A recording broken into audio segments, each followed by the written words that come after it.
Welcome to Toffee TV. It is the match preview, Everton versus Leicester City on Wednesday, Goodison Park, 8:15 kickoff.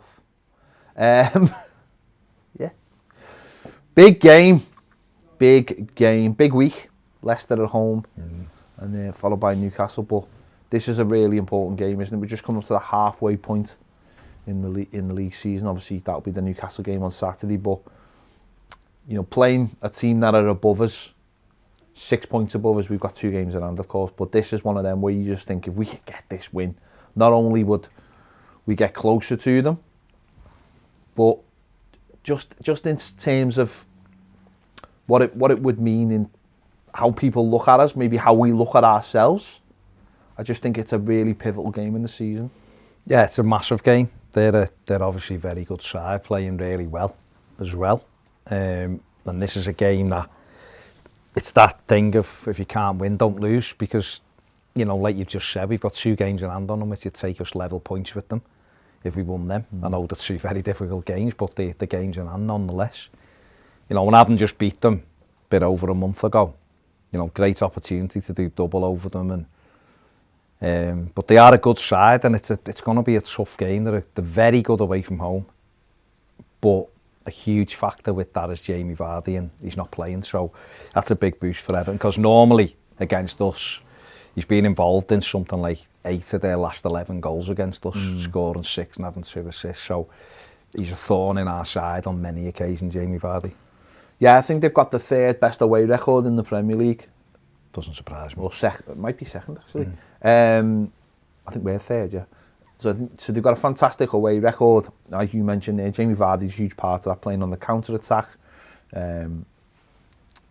That's been taken away from them. But, you know, I expect they'll play a little bit like what we played at their place, the King Power. You know, they'll play a little bit more, still play on the counter-attack. And I think that midfield area is going to be such a big, important area. We've seen James Mathew last month or so really step up, add goals to his game, and I think that's going to be a real key part of that to the game. And obviously with us being without Decore, without Allen, there's a real onus on the players coming in to fill those roles to have good games, because this is now, when you look at it, you're looking at those players, you know, Tom Davies, Andre Gomes, Gylfi Sigurdsson. This is a game where you look at those 3. If those 3 are involved, they've all got to step up and do what's required. Yeah, you know, that's it. Of course, that's if the manager goes for those 3 positions. He's got other options. Either Mason Holgate or Ben Godfrey could go into that if the manager decides he needs that a bit more energy, because they are a good side. They've got a good midfield. So someone who can get round the pitch, maybe just to take Decore's position, which we don't really have in the first team squad, apart from Decore. He's a really important player. So players have got to step up and start showing that. You know, it's great they can come in and do the little cameo roles or come in for the FA Cup or whatever, but when you're playing a top side who are on a really, really good run, can you do it? Can you step up and do that important job that the team requires? Yeah, it's a key area, obviously, like you just said. You know, 2 of our best players aren't playing. 2 new signings in the summer that we needed to transform the midfield, both out, which is a huge blow for us. You know, as big a blow as Vardy is for losing them fit. You know, for them, losing these 2 for this one for us is huge. There was a hope that Alan would be back for this one and it'd negate the Corey absence, but that's not the case. It doesn't seem.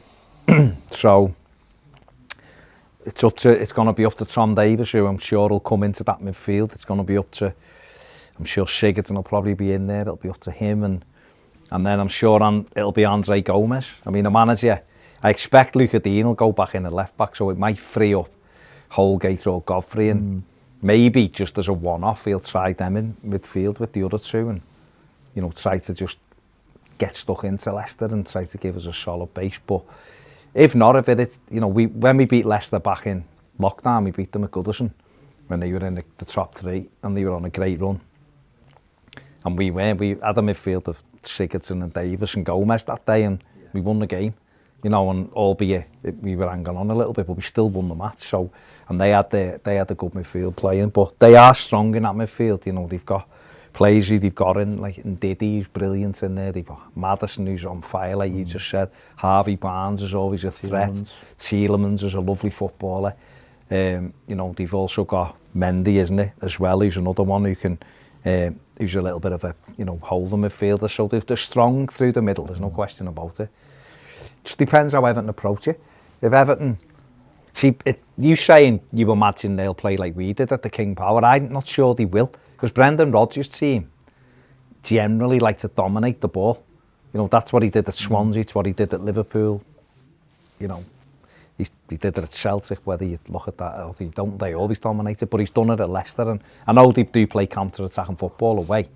I just wonder if Everton will try to approach it the way we did against Arsenal and go, well, you have the ball and we'll sit back. See, but that's why I think they might do the opposite to us, though.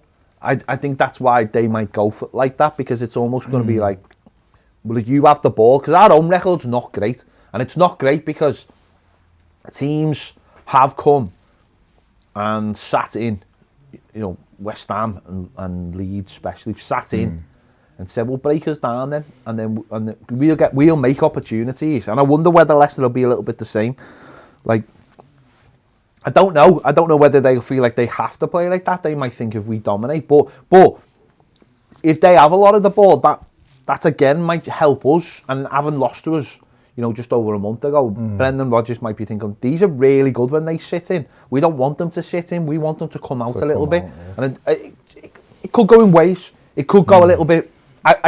It's put it this way. I can't see it being like, you have it, we have it, you have it, we have it kind of game. I think it might go in ways where both teams have periods of possession. Because as I say, you look at the way we play, nothing would suit us more than them trying to come onto us and then us trying to hit them. Especially now we've got Don back, with Charlison, Hammers, you know, we've got Hammers in there, Awobi might be back, Dean might be back. And that's where the interesting thing is, comes together. That's where the coaches then become so key. Can you change the strategy during games? Well, we've seen our managers capable of doing that and our team capable. I'm not saying Leicester haven't or can't, because they've got a good coach as well, but technical coach as well. So it's going to be very, very interesting. But as you said before, it is that mindset though of like, if you can't win it, don't lose it. And I wonder whether Leicester will have the same mindset because coming to a period of the season where it's only halfway. I know it's coming to the end of January, but it is only halfway in the season. Still a lot of football to go. You just wonder how much respect they'll pay us in terms of, do we go out there and it's either win or lose, or do we go, well, you know what, not losing, because the best managers, I think, and I think, you know, we've seen it, Mourinho do it a lot of times. Seen Ole Gunnar Solskjaer do it last week at Anfield. Is don't lose to someone around you. They don't get any make up any ground on you, yeah. And we live to fight another day. So it is going to be really interesting. But then sometimes the quality takes over, and that's where you've got, you know, they have got that quality in someone like James Maddison, who I know you are a big fan of. Oh yeah, huge fan of. Someone with Mathers written on the boots. But he's a good player, and Tielemans, like you said, is a lovely footballer. So they do have those, and Harvey Barnes are really like, they're players who can ping one in. Certainly Maddison and Tielemans. We don't have that. We don't carry that same threat. Yeah. What we do have is Richarlison, who was excellent. You know, on his day, if he's as he proved at the King Power, you know, the game's finally poised, and he cuts in and hits one, and we're 1-0 up from nowhere, and then we had the strength to sit in. We've got Dominic Calvert-Lewin, who's a threat, no question about it. They'll be worried about him. He's back with a goal against Sheffield Wednesday, back off the mark. And we've got in James Rodriguez, who didn't play against Leicester away. We've got a player who's top draw, who can ping one in, maybe, or he can certainly carve open the best defences. So we've got the threat, Luca Dean, as well, who didn't play at the King Power, will be available as well, who's huge for us. So we've got players who can hurt them, there's no question about that. They're not great off set pieces defensively, And we scored a goal. We actually scored from a set piece at their place. And we are excellent off set pieces. So that's another key area. But it is going to be interesting because I think if we try to out-football them with our midfield, they will win.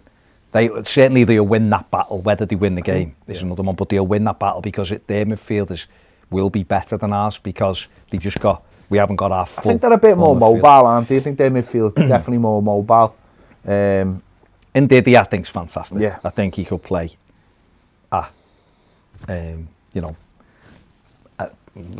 I'm saying he can play at a higher regular club. Champions League. Leicester are a team pushing for that, so maybe I'm being a little bit disrespectful to them. But I think if someone like United were to buy him for like 60, 70 million, it wouldn't surprise me. That's the compliment I could pay him. Maybe even Manchester City. I don't know whether he's technically good enough for Pep, because you know what he's like. But he's certainly a player who you could see in a team that would win the league. Side, you know, I mean, the likes of James Justin, I know the Leicester good player. Leicester fans really, think he's top draw. He is. Come from Luton. Been a really good. Well, they've got Pereira back as well. He's a fantastic forward. Harvey Barnes, very, very quick. Good finisher. Centre defence, Johnny Evans and Fofana, who's come in and done well. Fofana has done well. He's done well. So they've got, and what they do really well as well, I think, is players come in and do a job for them. They'll, when they haven't got. And it'll be interesting to see this in this game. I imagine Iniacho will start, and he's got a decent record against us. He's one of those players. Even last year, it hit him in the face in the game he won and went in. Yeah. He got the winner at the King Power, didn't he, in injury time, and linesman put his flag up on VAR. But it's a good market, isn't it? It's a good market coming in at this stage of the season. We in terms, one defeat in the league, for 6-7 weeks, isn't it? 2 in 12, haven't we, or something like that. So we're coming in good form. Last time we lost was we lost once, and we've lost once since November, haven't we, in the league? So we've got good form ourselves. But like I said before, and you just reiterated it, if we can't win it, don't lose it. A point isn't a terrible result for either team. It keeps them in arm's length from, and it means that we don't lose any more ground, and we still got the 2 games in hand. But it's a home game, and I think, with it being a home game, you've just rightly said, our home form, it's not terrible, but it's not what Everton's normally is. No. We're normally very strong at Goodison. Then again, we've got a great away record, which you don't normally have, so it's swings and roundabouts. But just hopefully, it's a big week. If Everton could take 6 points from these 2 home games, be an incredible return, and we would really be halfway stage. We'd have 38 points. We'd be pushing, for the second half. But 4 points out of these 2 home games isn't a terrible return either. So it's a game I think we can win. I'm not sitting here going, we haven't got a chance, because I think we can beat anyone at Goodison. But these are very dangerous. But I've got to be honest, I am delighted Vardy's not there, because he is a nuisance. Even Silva's last game, just one of Silva's last 2 games, whenever that was, since 4 years ago now. Everton went there, Leicester was second and absolutely brilliant, and we were terrible. And we went there, and for 65 minutes, we were winning 1-0, it was comfortable. And Vardy just comes up with something from nowhere, and we end up losing the game. And that's the nuisance, the threat that he's been to us, that he's always, you can't rest for a second. And while Iniacho does have a good goal scoring record against us, it's not the same kind of threat. So the midfield is the key battle. And maybe it'll be that, I don't like to say, but maybe it'll be that we try to miss it out a little bit and be a little bit more direct and force them back into areas they don't want to be in and get them facing their own goal a little bit. So it's going to be a key battle. No, it'll be interesting as well. Width will be really important for us as well. And that's where it'll be interesting with Iwobi and Dean. If they're available, if they are available, manage. Is there a case for playing Iwobi as one of the 3 midfield players because he runs with the ball? Yeah, but I think that the thing about it is, it doesn't, any way you slice it, really that midfield is going to be, they're not the most agile. No. They're not, Tom, I imagine Tom will sit in front of the back 4 like he has done. And then there's Gomez, and if it's Gomez and Gylfi Sigurdsson, they've got to do a lot between them. So there's no reason why you wouldn't say, well, Gylfi mightn't start and Iwobi might start. Because, Gomez, I think, is a little bit more... And then James in the 10? No, I'd still keep Hammers on the right and maybe have a Wobie centre, because I still think that the difference between Gomez and Sigurdsson is purely size. No, if you've got James Rodriguez in the side, then he's going to look after all the set pieces. Gomez is a big fella, you know, so that helps us. He's good at taking the ball as well, isn't he, in tight areas? But then you might say, well, if we bring Dean back, no, we're never bringing Delph back. You meant Delph. No, I thought you meant Delph. If we bring Dean back, then you've got Ben Godfrey and Mason Holgate. Then one of them could go midfield as well. I would, you see. I would, literally, just for this game.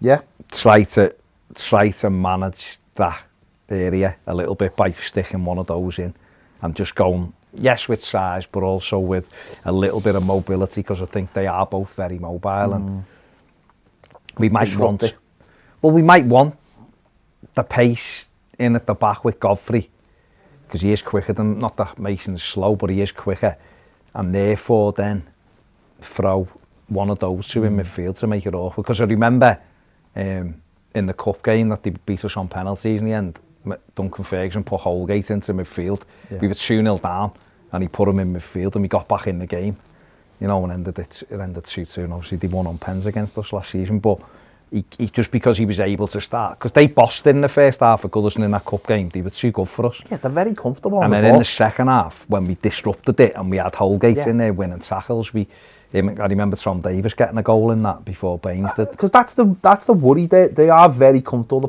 They're a better passing side than we are. They're a lot more comfortable on the ball, a lot more comfortable on the eye. But you also have good runners as well. And the worry is that those three, you go back to last season, one of the biggest criticisms of them, of all three of them, was when they got turned, they were always behind the opposition. I mean, I remember when we played Norwich, and divisions of Norwich players running past our midfield. Southampton was the worst. Southampton at home, and be young gone, but they just run beyond us. Yeah. There were about 6 of them every time, and we were like, it was terrible. So that's one of the big reasons he went and got the Corey and Allen. But so that might be a reason why he might look at this one and go, I can cope when the Corey's in there, but I can't cope today, and maybe he'll make that change. I hope so, because I think that'll be another. And what it do as well is that it gives us an opportunity to have a little look there and see whether one of those two lads could do it. I know it's only one game, but if say it was Mason Holgate going in there or whatever, Godfrey, and they go in and have a really good performance, then it just means there's another box tick, doesn't it? If we need to do this, one of them can go and do it. And don't forget, they're both over 6 foot. Yeah. So they're both, good size lads as well. So it's something I think he could consider, because these are, like you said, technically they're very good. I was speaking to middle of the pitch, very good. Speaking to Phil from Leicester Fan TV, the video will be out soon, about the side, and I asked him if it was better, if this Leicester side was better than the one that won the league, and he said it could well be. He said it just, in terms of technical ability, he said it definitely is. I think he said, but he said, this team has got better players, and so it is a good side. We shouldn't write them off. One of the stats he said to me was Leicester have only been out of the top 4 once since August 2019, and that was the last day of last season. He said that shows you how consistent they've been. And they have, Brendan Rodgers has done a brilliant job. Brilliant job, and I think there's times when we don't like to admit it, that a club like Leicester is doing as well, because you start asking how have they done it, but they're a very modern Premier League team. The frustrating thing with them is that they come up and have stayed up by the skin of the teeth and been able to kick on, and that is the frustration, because we got our money around that time that they won the league, and they've left us. It's about making good decisions consistently, and having a plan and sticking to it, and not going away from that and saying we will sell this player at this time because his value is this much, and then we will go and replace him. They've sold, since winning the league, N'Golo Kante, Danny Drinkwater, Riyad Mahrez, Harry Maguire, Ben Chilwell. They've sold them every season, a good player every season, and they've still been able to get better. They've reinvested the money really well. Tienza Lunder, who I love, scored his first goal for them at the weekend in the Cup at Brentford as well. Nice left foot. Good young player. You know, they've got good players. They've consistently bought great age players who some will be hits and some maybe misses, but they take chances on players and they take chances. But again, but they won't see his chances. The pressure's a little bit different for them, but that's not being disrespectful, because what I mean by that is they've got a manager who likes to develop young players. Here, we're always on we want everything now because we've been starved so much of it. The spotlight on us from our own fans more than anyone else. We're a bit more unforgiving, aren't we? But we are, aren't we? That's why consistency is the key, though, but you just mentioned Brendan Rodgers. He's had 67 games in charge. He's won 35 of them. 52% win ratio, which is better than any Leicester manager in post-war history. Which is in the top, any permanent Foxes manager in the top flight. So we've had an absolutely incredible run under him. Leicester have won only 2 of the last 14 away games at Everton. Interesting. Which is an interesting one. They've won 7 of their 9 away games this season in the Premier League, which is only United's better, I think, isn't it? In only 2 other top flight seasons have they won more games than that. They won 9 in 1965 and they won 11 when they won the league. So it shows you how well they are doing. Carlo Ancelotti has only lost 4 home games twice in his career for both at Milan. He's lost 3 for Everton. Jamie Vardy's been involved directly in 8 goals in his last 11 games against Everton. Said that before, didn't I? Dominic Calvert-Lewin has failed to score in any of his last 5 Premier League games. Got 11 goals, and James Maddison has directly been involved in 7 goals in his last 8 Premier League appearances, scoring 5 and having 2 assists, 1 more than in his previous 33. So it shows you that, like you said before, his form has really picked up. So really it's a midfield battle, this one, and we've got to be able to get in and contain them, because if we try to let them pass through us, they will cut through us, and there's going to be a lot of last ditch defending going on, which is never good. No, not what you want. But get shot. Don't allow them shots as well. Listen, because Pickford. If we're a good side, if we want to be a good side, if we want to be a good squad, if you want to finish in the top 4, if you want to finish in Europe, these are the games where you've got to start standing out. And hopefully it happens, and we'll have to see. Obviously, it's the middle game in a busy week. We've started with the win against Sheffield Wednesday. Let's hope we can go and get something positive against Leicester City and finish it off on Saturday with a victory against Newcastle. 3 wins in 6 days would be great. Just do that. Be great. Just do that. Do that. Just win. Do that. It's good. Just do that. Leicester can pick up again next weekend. Leave them to it. Leave them to it. Have an off day. Have an off day. There you go. Let us know your thoughts in the comments. That midfield makeup, what would you like to see? He's got decisions to be made, hasn't he? Certainly. Also with the full-back positions. Also, does he bring a Wobie back if he's fit? Let us know your thoughts on it. Don't forget to give this video a like. Subscribe if you haven't already. If you want more great videos, join us over on Patreon, where we do daily live shows, which are always a good laugh. Where we chat to you guys through the camera. There'll be a link down here. Just down here. Just down there. See you later.